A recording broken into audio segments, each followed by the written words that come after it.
دا قصه شروع کیږي د یو کلی نه چې په هغه کلي کې یو دوه وروریان اوسېدل چې د مشري ورور رحیم نوم او د کشري ورور نعمان نوم خو د دوی بچپن ډېر په مشکلاتو کې تیر شوی و ولې چې په بچپن کې د دې دواړو مور او پلار وفات شوي وو چې د دې دواړو یو بل نه علاوه بل څوک هم نه او رحیم چې په ښه بد پوه شوی دی نو هغه مزدوري شروع کړې ده او د خپل ورور بیا ډېر زیات خیال ساتو او دوی اوسېدل په یو ډېر وړوکي کور کې چې د هغې دیوالونه هم کچه وو خو د دې دواړو یو بل سره ډېره زیاته مینه وه او چې څنګه به سهار وختي شو نو رحیم به د نورو کسانو سره د پټو کار له ووتو چې کله به یې ګوټ کو کله به یې د خښتو کار کو او د ماښامې به ورته چې کومه دیاړي میلو شوه هغه به یې کور ته راوړه خو د رحیم ورور نعمان چې کوم و هغه سبق وي ولې چې رحیم دا نه غوښتل چې دې زما په شان مزدوري وکړي او نعمان په سبق کې ډېر زیات تکړه مو نعمانه محنت کوه په دې سبق کې زه نه غواړم چې کوم زما په شان مزدوري وکړي ته به یو غټ سړی ځان مې جوړې او رحیم به د دې خپل ورور دومره خیال ساتو چې هغه ته د مور کمې کلم نه دی محسوس کړي خو په دې لږه مزدورۍ کې د دې د کور خرچې برابرول ډېره زیاته ګرانه وه چې کله ناکله به رحیم اوږې پاتې شو خو هغه به خپل ورور نعمان موړ ساتو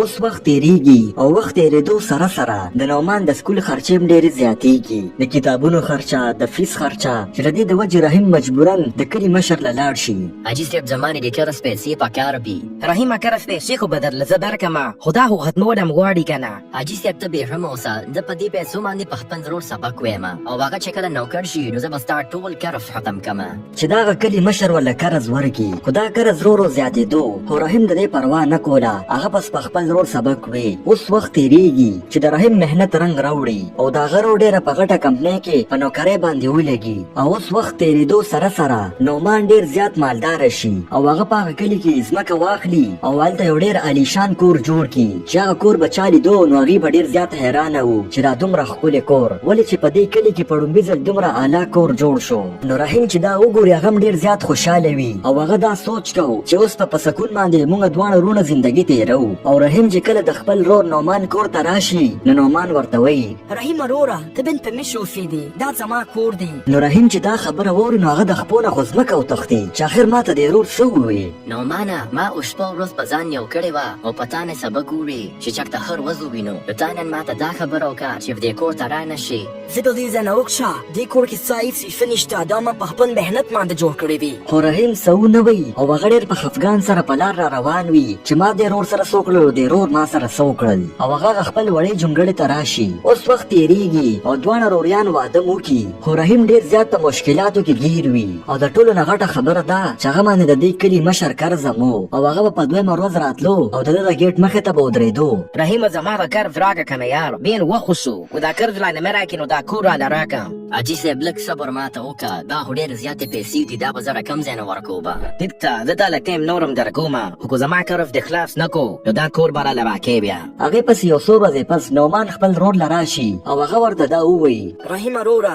زموږ چې کومه ځمکه ده هغې کې زما حصه ده د هغې بټواره وکړو زما چې څومره حصه رفي ما نه راکړه خو رحیم د هغې باوجود هم څه ونه وي او هغه ورته وایي ټیک ته اوس چې کله د بټوارې ټایم راشي نو نعمان چالاکۍ سره چې کوم خوشګواره ځمکه ده هغه واخلي او چې کومه بنجره ځمکه ده هغه خپل ورور رحیم له ورکړي چې هغه بنجره ځمکه باندې د ډېر وخت نه فصل نه و کرلی شوی خو رحیم چې دا وګورو نو هغه ډېر زیات خفه شي خو د هغې باوجود هغه څه ونه وایي او هغه دا خپل قسمت ګڼو او اخر هم ورپسې هغه د کلي مشر راشي چې قرض ورته میلو نه شي نو هغه د ده نه دا کور هم واخلي چې هغه مجبورا د خپلې ښځې سره په هغه خپله بنجره ځمکه باندې اوسېدو چې په هغې هغه یو وړه جونګړه جوړه کړي او هر سهار به هغه په خپله ځمکه باندې کار کو خو د هغې خاوره دومره خرابه وي چې په هغې باندې فصل راختل ناممکنه و او د شپې په ټایم کې به چې هغه ودو نو ډېر عجیبه خوبونه به یې لیدل او داسې به لګېدو چې د دې ځمکې له دننه دته څوک اواز کوي نو کله به چې رحیم اچانک د خوب نه راپاڅېدو نو هغه به ډېر زیات یارېدلی و خو هغه به ویل چې خوب دی او یا کیدای شي دا زما یو وهم وي یو ورځ هغه په هغه بنجره ځمکه باندې کوداله وهله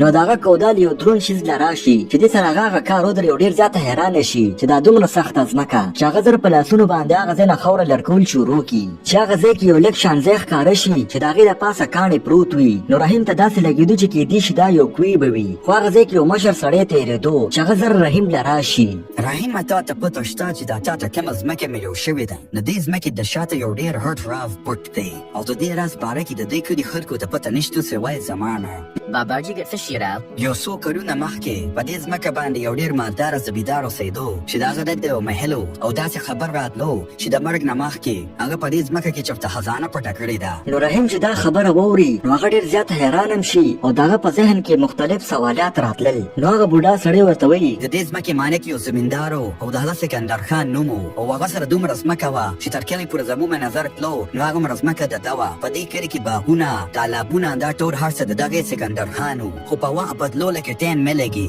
ولې چې دغه زمیندار زامن په خپله کې په جګړه شو او هغه جګړه دومره زیاتې شي او دغه زمیندار زامن د خپل پلار د دولت په سر باندې د یو بل وینو ته کیني. نو د دې د وجې هغه زمیندار شپه په شپه باندې خپله خزانه په ځمکه کې ښخه کړي چې دا خزانه زما بچو ته په لاس ور نه شي. خو هغې نه پس سو هغه زمیندار مرګ په هغه شپه باندې وشي. چاته هم پته ونه لګېده چې زه د مرګ د څه د وجې وشو او دا زمیندار د مرګ نه پس د هغه خاندان ورو دا کلی پرېښودو چې چاته هم پته ونه لګېده چې دوی په کومه لاړل. نو بابا د دې خبرو تعلق ما سره څه دی؟ د ټولو نه غټ راز همدا دی که نه بچې چې د دغې خاندان اخري محفل په دې کلي کې اوسېدو او د هغې حالات ډېر زیات خراب و او ما ته داسې ښکاري چې هغه اخري مثل نه تم یې. نو رحیم چې دا خبره واوري نو هغه ډېر زیات حیرانه شي خو هغه ته پته مو لګي چې د شپې هغه خوب به ما د څه د وجې لیدو. نو د دې مطلب دا چې دلته کومه خزانه ده؟ بلکل لکه چې کومه خزانه ده په هغې باندې حق ستا دی ولې چې دا ستا د مشرانو خزانه ده. نو رحیم چې دا خبره واوري نو هغه ډېر زیات حیرانه وي او خوشحاله وي ولې چې د دې نه مخکې هغه کوم ځای کې کوداله وهله هغه ځای ورته سخت شو. نو هغه ته داسې لګېدو چې کیدای شي دغه خزانه به دغه ځای کې وي. هغې نه پس رحیم هغه ځای ته ورشي او هغه کاڼی ډېر سخت وي او هغه ډېر کوشش کوي چې هغه کاڼی رالر کړمه. نو د ډېر کوشش نه پس هغه چې هغه کاڼی رالر کړي نو هلته یو تاخانه ښکته تللې وي چې دغه ځای نه یخه هوا راوچته شي. نو رحیم چې هغه ځای ته